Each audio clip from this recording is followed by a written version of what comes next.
themselves haven't lost a game yet on Dragonshire. Think we'll get a Korea draft? I think we'll get some Chen popping in. That was on BOE, but Chen was played in Korea for a little bit. I have to throw something else in. I've talked about Method and how good they are on this map, but let's not forget this is another map where Team Liquid is actually very strong as well. They are also undefeated here. Both of the teams are. Team Liquid has won 3 games on this map. So at this point, Method is just saying, guys, we don't care if you're good on a map because we are better. There it is, the ban on Tracer. The Tracer train has been stopped. There are no railroads anymore. She's been banned, and Method will have Shumpi play a different character now. Yeah, can you blame them? Team Liquid at this point is just saying, yeah, that's not happening. Abathur is still being banned out against Team Liquid for good reason. They love playing around the globals. We've mentioned that several times before. Genji as an early pick now. And we also have Hanzo open. Hanzo, Tyrael, Greymane, Uther, all around still. So, Dehaka. Yeah. We've been a bit critical on Genji lately, especially when it comes to win rate and how he's doing in Europe. But there is some positives to talk about Genji when it comes to this battleground. Being able to jump on the top lane and really bully that out to allow your 1v1 to be more favored on your side is what Genji does well here. Also, the ability to find people that are rotating. He jumps into fights, gets the pickups right away, and able to dash away. There's a lot of places for him to jump away from a fight and be safe. Yeah, and Method has, again, never had a first pick even on this map. It's really interesting how many teams have now preferred maps where they always end up picking the map and they never get taken to the map. Yeah. That was true for Team Liquid with Towers of Doom, and it's also true with Method for Dragonshire. So what are they going to start things up with? Are we seeing the high priority on Tyrael once more? Do we once more see Chromie, especially played by Nick, that we've also seen in the past? True. They're also very powerful here. But no, they go into Hanzo and Uther first, so that allows them to go still into Greymane later on if they want to. They could go into Tassadar to have the double support Hanzo setup, and depending on what Team Liquid chooses, there are still a few opportunities for them to get frontline heroes like Tyrael or even a Nubrak. And Dehaka, of course, the global, not taken yet either. I expect Dehaka to be grabbed now for Team Liquid. You just grab that top laner, because he's definitely one that can be banned out if you don't want to pick him up later on your stage, and Method will definitely grab him himself. Arcana's really shown it here. So Team Liquid has to use one of those slots if they want Dehaka now, or they're not going to get him, period. The question for me is, what kind of main take are they wanting to roll? Are they going to run the Tyrael, as we've been talking about? Or are we going to get a Nubrak here, which could be good against Hanzo? They love to play Muradin as well, which is something that we can't forget here. True. They have played Muradin in 41% of their games, and they are also very successful with him. They have a 71% win ratio with Muradin, which is way above the average, by the way. Muradin in Europe has a 45% win ratio, so Team Liquid is absolutely way above that. But they don't have to pick him early, since he's usually not contested, and they can always fall back into other heroes instead. So we have Chromie, as expected. I could have seen that on either side. We have seen great games from Team Liquid with Chromie, but we've also seen Nick just do work with her on this map. And of course, as you said, Dehaka, you have to take him now. If you don't take him now, then he's either going to take him away from you, and we see Arcana. Arcana, yes. Yeah. I thought you were going to talk to me about Valir. I got excited. I was like, we're talking about a different hero? Are we going? I completely drew a blank on this one. I was about to say Robodoba, and I was like, no, wait a second. I'm talking about the other Australian guy, and I could, for the life of it, not come up with the name. Arcana would have either taken Dehaka, or Method would have banned it out. So Team Liquid gets the opportunity again to shine with Dehaka. As I mentioned in our previous draft, Dehaka on the side of Team Liquid, 83% win ratio. He has won 5 games for them, and they only lost once with Dehaka. So great hero for them here. Definitely a good 2-3 combo for them.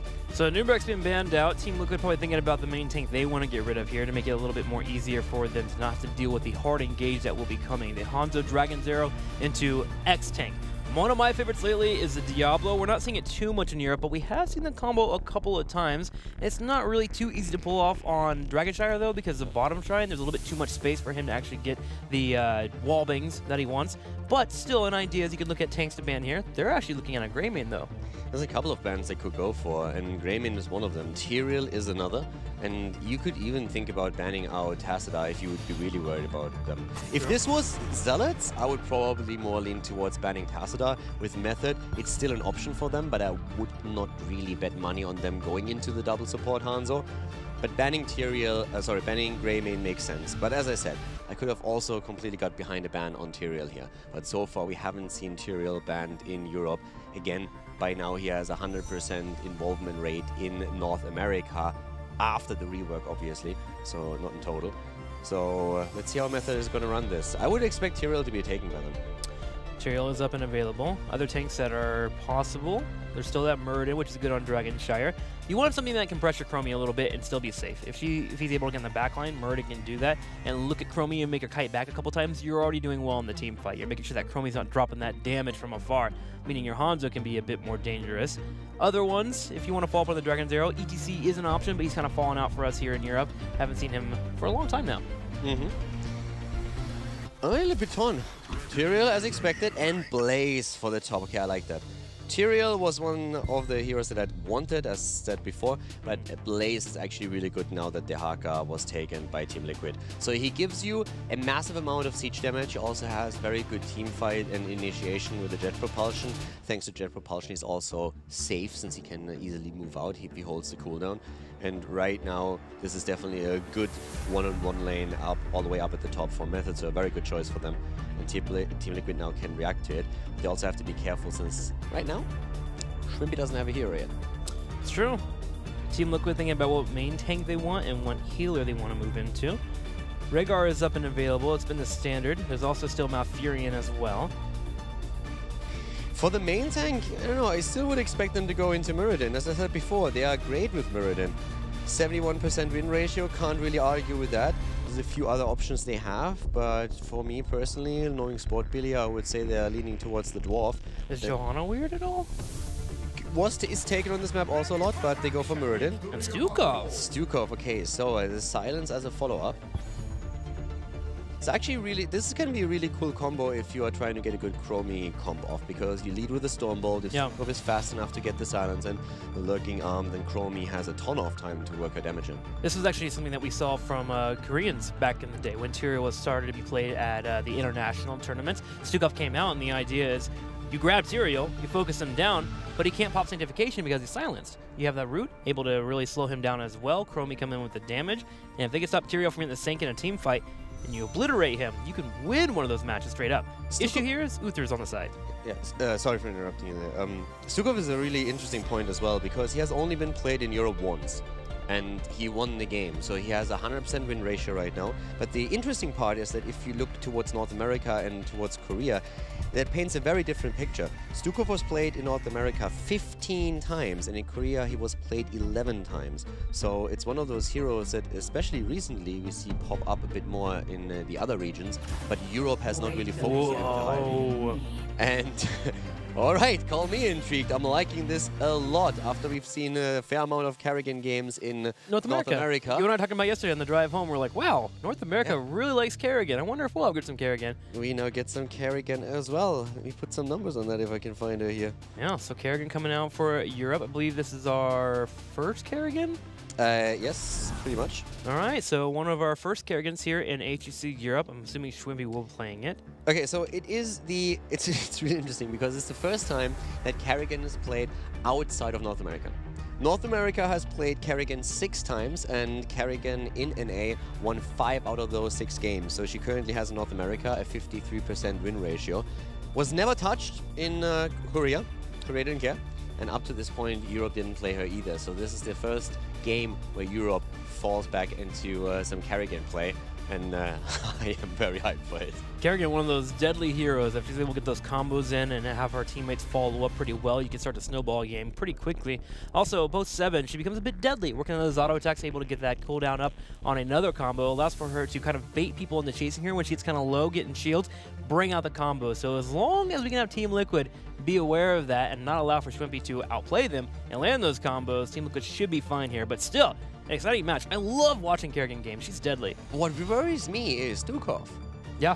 If Stukov plays safe, Karrigan has this thing where oftentimes if she can't use anything, she is just dead in the water. So one and done. That's one of those things where I'm currently looking at the draft and I'm saying, if Splendor plays this right, keeps himself in the back, doesn't get jumped, and plays carefully around this, and then has an opportunity to drop the Lurking Arm, then Karrigan all of a sudden is in a really awkward spot. So that's where Schwimpy has to be very careful how and where he engages. No, I'm just now thinking about this too. The Hanzo Dragon Arrow, though, if it hits 2 or 3 people, gets a long stun, Karrigan has the easiest combo of her life. Yes. Let's watch it here. Dragonshire. game number 2. Method is up 1-0 over Team Liquid. Team Liquid hoping to change that and tie up the series.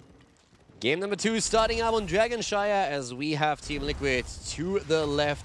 Down 1 game in this series so far. Hazops on Genji this time. We have Sport Billy on Muradin, Nurok on Chromie, and Eternal on Dehaka with Splendor rocking the main support, playing Stukov. On the right side in the red, Arcaner playing Tyrio, a Thorough on Blaze, Schwimpy showing off the Kerrigan.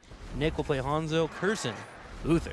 First time that we see Kerrigan in Europe, so let's find out how much of an impact Shrimpy can have here. Another hero that we also have in this game who is currently getting more and more love across the globe, but also in Europe, is Blaze, who is now taking the not necessarily the solo lane, since we have him in the main tank position. The cool thing about the hero that you can play him on the off lane, you can play him as a main tank, and he has by now 16 games played in Europe. He has been taken a lot ever since he made his way into the Nexus, and we have him at this point with 9 wins, 7 losses, a 56% win ratio. Trick Esports, of course, still responsible for a lot of the involvement that he has in Europe, but most of the other teams have by now also started to play Blaze themselves. That includes Fnatic, that includes Dignitas, and of course also Method, as we're seeing here. Yeah, I believe it's only JP on a Thorough showing him off as the main tank, though, being the main one to go for the engage. Most have been putting him on the off lane, but that just shows how versatile he can be and how great his talent diversity is. He's able to change things up based on how he wants to respond. Very melee-heavy composition, of course, on the side of Method, and that is where Chromie can get a lot of damage in, just work that front line. But already they're trying to go for, yep, exactly, Muradin, and Sport Billy finds himself in trouble since everybody starts jumping on him, but Sport Billy still able to move out here. Well done. Also, coming in, being a bit scary. For those wondering about the Kerrigan build, at level 1, we're moving straight into Sharpened Blades, getting a little bit more damage on that combo coming out there. It's more of a front-loaded talent to make sure you get that fight coming in. Kerrigan kind of has some of those older talents back in the day where you just pick something and get a little bit more damage in exchange, and this is one of those that is an example of what she can bring to the table. Yeah, one of the main arguments with Kerrigan was always that she excels in the early game. You have a lot of pressure on the map, you can be very aggressive, you're trying to get kills, but that she can fall off in the mid-game a bit. Now, with the situation here, you also have to again consider that, of course, Dehaka will be a game changer later in the match. So that's something where Team Liquid has been very successful. As we said before, currently sitting at an 83% win ratio with Dehaka, 5-1 with him. It's really that style that caters towards the need, and they couldn't pull it off on Towers of Doom, which led also to the loss that we saw on the first map. But this might be the map where Team Liquid turns it around. They are 3-0 on Dragonshire to this point. Method themselves have not lost on Dragonshire either. They're 2-0, so one of these two teams will suffer their first loss on the map today. And speaking of Kerrigan in mid-game, going to late game, Dehaka, if he gets an isolation and gets contagion, he will be licking his lips. There is 4 melee heroes on the side of Method. If he can land a contagion towards the late game, that would be good for Team Liquid. Obviously, we have to get there, but things to consider as we continue to go throughout this match. At level 4, the pickup for Kerrigan is going to be her Cleave, Fury of the Swarm, which allows for her to splash damage. Any targets that are hit by splash take 60% of the auto attack damage, so pretty deadly. And nice experience lead here, 5.5 to 5 as Method continues to control the early game. And this is okay. This is typical against compositions that have roaming potential that can get kills. Sometimes you have to get some experience to make sure you're safe. Yeah, Thero already attempting to set up stuns here for Kerrigan so that she has an easier time working the combo in, and then providing at least damage, but maybe even the first kill here, because so far we haven't seen one yet. But the mid and late game could be really interesting in this setup, just simply because we're having with Stukov another great tool that can also be used later on to disengage, to make sure that you save a target. The silence is going to be important, and of course always that big threat of Dehaka out-rotating them. So it's going to be a curious play here. Typically we get the Divine Shield with a Maelstrom, but what do you think about a Divine Storm combo? Not too much, to be Not honest. even a little bit? I think they have enough CC already with Kerrigan and also the initiation on the side of Blaze. Against Genji, it's always cool if you have the extra stun, but as you already said, Kerrigan in a position where she can jump in with the Divine Shield is just absolutely fantastic. And if you consider that we also have Genji and Chromie on the other side, I would take the panic button over the stun any day. All right, well, we'll keep an eye on that level 10. That will be picked up later on. Clint's picked up for Uther as we continue to follow the build of the Kerrigan. Bladed Momentum, we were talking about that, being able to work in the auto attacks reduces her cooldowns by 0.6 seconds. which allows for you to get a few more combos in the fight if you're able to continue working in those auto attacks. With Sport Billy getting some harassment in the middle, you see the potential of what this combo can do. Down to half health. Jet propulsion to initiate, Kerrigan combo coming in, Uther stun coming in. There's really a lot of CC that they can work with. And we're not even talking about level 10 yet, where we also have the Dragon's Arrow coming into play, which can, of course, lengthen that duration even longer. But right now, Team Liquid is playing this really safe. They're playing a bit more passive, acknowledging how strong Kerrigan is in the early game here.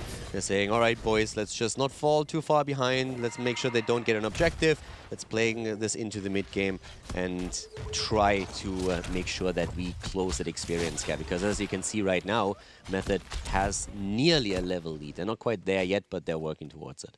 Setting up a little bit of trap here. Genji's been putting in a lot of pressure on top lane against Arcaner. The throw goes in for Dipper Potion into the combo. Deflect comes out early from Hasovs, and he barely gets out of there. Yeah, that was a very close call, and once again, was really well done. You can see how Method definitely trained that combo with the engage on Blaze and then following up with Kerrigan right after. So job well done here by Method, not resulting in a kill, but showcasing just that potential and really demanding respect of their opponent here.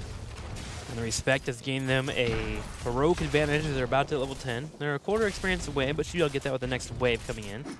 Team Liquid will have a very small window to maybe go into a fight. They need to be careful here, as a Thorough wants to force. Yeah, and the 10s are going to be there any second now for Method, and then of course they're going to attempt to capitalize on it by either taking a Dragonite or maybe pushing on the lane. Eternal has taken the top now, so both of the altars are currently being held by Team Liquid. Yeah, Tyrael is starting to move in. The problem is they can't chase too much here, since Shrimpy is also on his way. Pops the Maelstrom immediately. The 10 abilities are coming in here. Hazorbs is getting stunned, and he falls. Didn't have the Swift Strike here anymore. Spot Billy comes in to help out. Still no 10 on their part. Bunker dropped and Sanctification as we see Team Liquid walking away from the situation. Arrow just barely missing. Method will grab the Shrine on the north side. Uther working on the south side too, with Chromie being a bit annoying. But they should be able to get a Dragon Shrine popped up. Will Muradin be able to delay long enough? Sport Billy is here with the Storm Bolt. Shrimpy does have a combo available. Thorough goes in first into the combo. Sport Billy's locked down. Here's Nick working in the auto attacks while Uther falls to the south. Uther goes down, but can they grab the Shrine? They indeed can. Okay, so they take the Shrine at the bot lane. We have Muradin. He had to pop Avatar, but he still got out. And in the meantime, Liquid is starting to put their own name onto the scoreboard here. 1 kill for them as Uther has fallen. Didn't even get an opportunity to use Divine Shield. So Eternal definitely with isolation, shutting him down early on. But right now, Method can't really, they can't really show anything for that lead that they had early on in the experience. So we're seeing Team Liquid rotate to the bot lane, trying to put on some pressure on their own by taking the Night Camp. But we already have Method in the area to at least claim the Shrine. Yeah, they saw Muradin go to the top. He's on the North Shrine. Nice. Right now, and Thorough's here with a body block. Chromie going to try and use the entire duration to survive here. Nurok gets locked down. Nick able to follow up into the auto attack. Arrow even comes out just for good measure. Splendor by himself. Splendor is done, but at least he'll join Chromie in the afterlife. Yeah, that was a bit of an awkward attempt by him to try and make sure that he... Nice move by Eternal. It was a bit of an awkward attempt by Splendor trying to save Chromie as she's in the timeout, so he tries to move in, but the problem is the bunker is already cutting the path of retreat off, so she has no chance of escaping. And by trying to help Chromie, he actually showed his position, because Method had absolutely no idea that there were heroes at the bottom since the Night Camp wasn't taken yet. So they could have beat back there and then moved out.